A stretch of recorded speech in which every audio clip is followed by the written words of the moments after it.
Prince Harry didn't just fly back to the UK, he returned to something far colder than criticism. He walked straight into silence. No photographers rushing for a shot, no excited crowds, not even a curious buzz. For a man once hailed as Britain's golden boy, the soldier prince with Diana Spark, this quiet landing said more than 1,000 headlines ever could. And perhaps the saddest part? Everyone saw it coming. This wasn't a shocking twist. It was the predictable result of years of fractured ties, relentless interviews, and too many tell-all moments. Reports say Harry arrived with a list of conditions: heightened security, limited press exposure, the full treatment. As if he still had the power to set the rules. But Britain's response was chillingly simple: indifference. Not fury, not outrage, just nothing. And that cuts deeper than anger, because when a nation that once adored you stops reacting altogether, it means they've moved on. No royal aides came to greet him. No family members showed up. Not even a nod from the palace. It was like watching a man knock on a door he himself slammed years ago, only to realize no one is waiting on the other side. The truth is, Harry's fall from grace didn't happen overnight. It was slow, painfully public, and filled with decisions that alienated people one step at a time. At first, critics blamed Meghan for pulling him away from royal life. But somewhere along the way, the blame shifted to Harry himself, because at some point, he stopped being the prince swept up in love and started being the man who couldn't stop talking about it. Each new interview brought another family conflict, another complaint, another headline that kept him in the spotlight, but without accountability. And over time, that spotlight, once a blessing, became a curse. Once the media adored him. Now, they barely bother. And when they do, it's not with praise, it's with mockery. Headlines no longer celebrate him. They call him irrelevant. And that's the harsh reality of public opinion. Once you lose the crowd, you can't just walk back and expecting applause. Harry believed he could balance two worlds, the freedom of California and the respect of the crown. But life doesn't work that way. You can't criticize an institution and then expect it to shelter you when the winds shift. The narrative has shifted too. What was once Harry breaking free now feels like Harry desperate for attention. Once viewed as brave, his actions now read as bitter. People remember the Netflix documentaries, the explosive Oprah interview, the memoir that peeled back the curtain on royal life.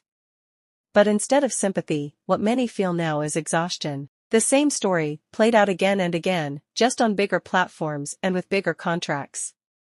What once looked like vulnerability now feels like branding.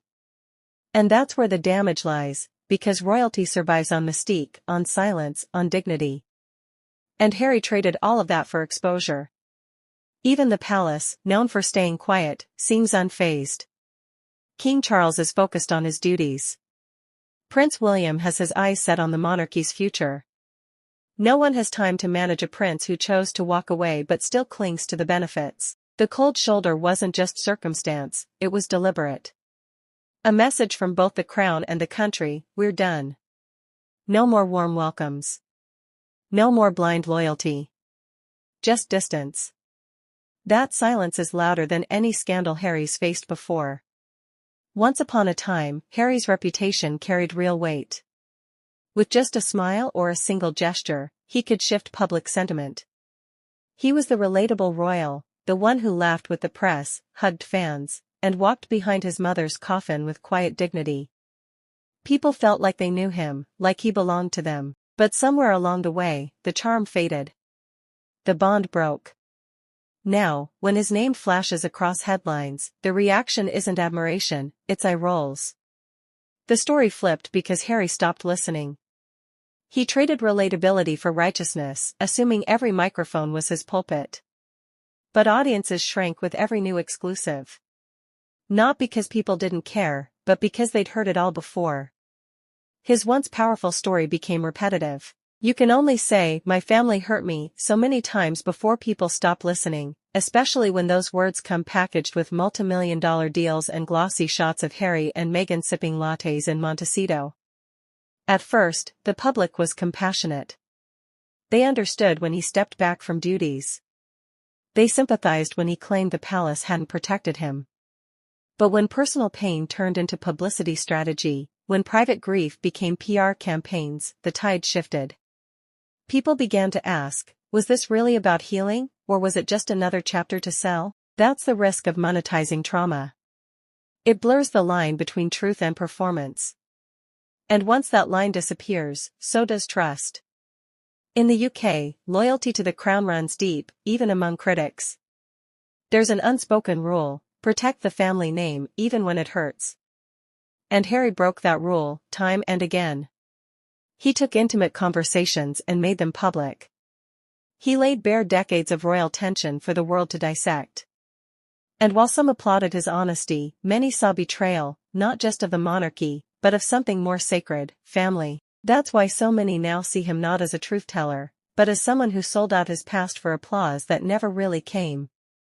Meanwhile, the royal machine carried on. William stepped further into his role. Kate provided steady reassurance. The monarchy, despite its flaws, did what it always does: it endured. Harry thought he could redefine royalty. But the crown isn't built to bend. It doesn't argue back, it doesn't explain. It survives. And the more Harry spoke out, the clearer it became that no response was coming. The palace's silence wasn't weakness, it was strategy. But Harry is still speaking. And now, it feels like he's shouting into a room that emptied out while he wasn't looking. Even his most loyal supporters have grown quiet. Not angry, because silence in that world isn't just golden, it's powerful. And today, Harry finds himself in the one place no royal wants to be, still explaining, still performing, while no one is truly listening. The hardest truth Harry must face isn't the criticism, or even the backlash. It's the absence of interest. Indifference is worse than hate. When people stop talking about you, stop reacting, stop caring, that's when you've truly lost them. For a man raised under the constant gaze of cameras, the sudden silence must be terrifying. California was supposed to be a reset, a place where Harry could rebuild his identity on his own terms. But no matter how far he runs, he can't escape the shadow of the crown. Every new project, every deal, every rebrand somehow circles back to the very monarchy he claims to have left behind. And the public has noticed.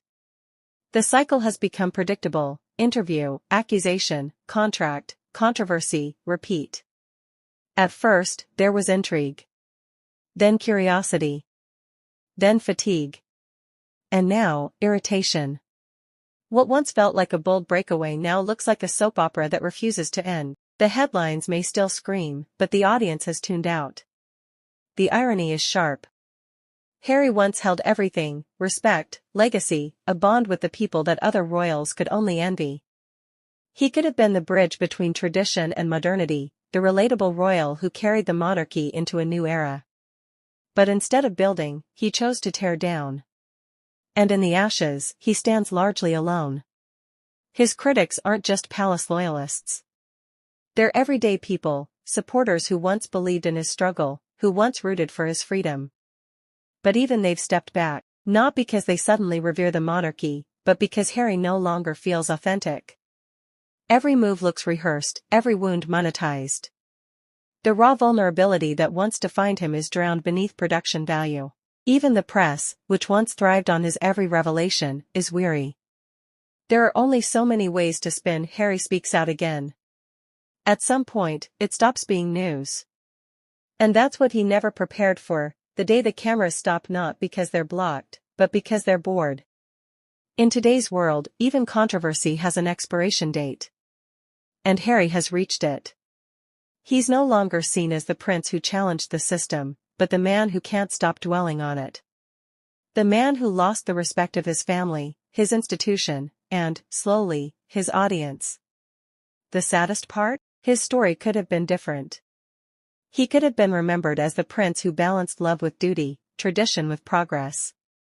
Instead, the legacy he's writing now is one of regret. Not regret for leaving, but for what came after. For turning his journey into a product, instead of letting it simply be his truth. Because royalty isn't just about bloodlines. It's about mystique. It's about knowing when to speak, and when silence says more than words ever could. And Harry, despite everything, hasn't learned that silence is sometimes the most powerful weapon of all.